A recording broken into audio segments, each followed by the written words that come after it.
উৰিষ্যা আৰু ঝাৰখণ্ডৰ ঘন জংঘলত এজন ডকাইতে বাস কৰিছিল। তেওঁ ৰাস্তাৰে যোৱা মানুহ পালে লুটপাত কৰি সকলো বস্তু ৰাখি থৈছিল।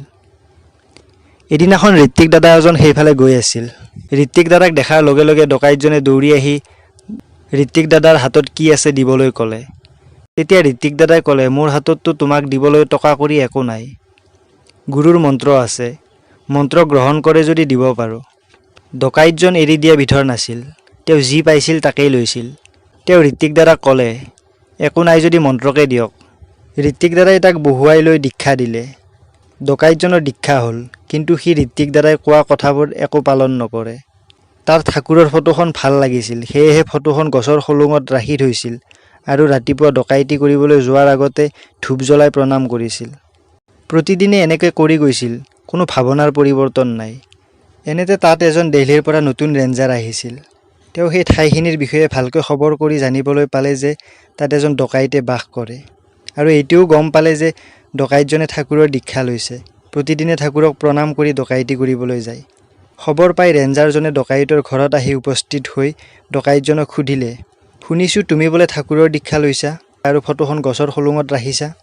ডকাইতি কৰা তাত মোৰ ক'ব লগা নাই, কিন্তু মোৰ বোধেৰে ঠাকুৰক এনেদৰে গছৰ খলুঙত ৰখাটো ঠিক হোৱা নাই।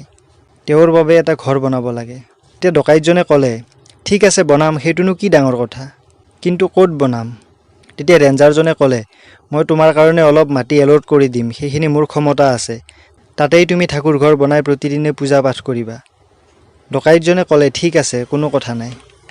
তেতিয়া ৰেঞ্জাৰজনে ক'লে, কিন্তু এটা চৰ্ত আছে।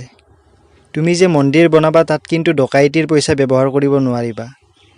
ডকাইতজনে ক'লে, তেনেহ'লে মই টকা ক'ত পাম? মইতো ডকাইতিৰ বাহিৰে একো কাম নকৰোঁ। তেতিয়া ৰেঞ্জাৰজনে ক'লে, তুমি মানুহৰ ঘৰে ঘৰে গৈ গুৰুৰ দয়াৰ কথা ক'বা আৰু মানুহৰ পৰা ভিক্ষা কৰিবা।